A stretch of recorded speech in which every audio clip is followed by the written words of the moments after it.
Hello guys, kamusta? Magandang gabi. Kala nyo nakalimutan ko na kayo, no? Siyempre, hindi. So, today is our day 24, 6th of May of 2025. Quick share lang tayo. So, gusto ko lang i-share ngayon kung yung tipong gaano kahalaga yung power of showing up, yung simpleng pagpapakita or yung pag pag yung showing up, no? Kahit feeling mo pagod ka na, kahit may takot, kahit may doubts. So, alam nyo, madalas iniisip natin na kailangan perfect, you know, yung tipong perfect tayo bago magsimula o magpatuloy.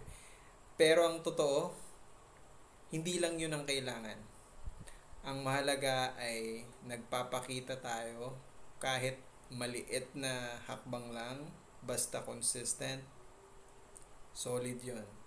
Yung mga araw nagpapakita tayo, nagdadala tayo ng momentum. Kahit hindi perfect, basta effort ay actually yun yung nagiging value. So sa side hustle, sa trabaho, sa buhay, ang pagiging present ang susi para mag-grow. Okay? Kahit mahirap, yun nga, kahit feeling mo napapagod ka na, kahit may uncertainties, kapag nagpapakita ka, may pag-asa. So, kaya simulan mo na like ngayon, mag-set ng maliit na goal at araw-araw magpakita.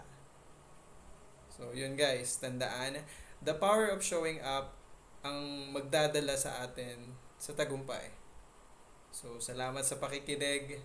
Share nyo rin naman kung paano kayo nagpapakita sa like daily grind, yung pag-show up nyo. So, share lang kayo and of course, like, subscribe and watch out sa ating channel Lon the Broke.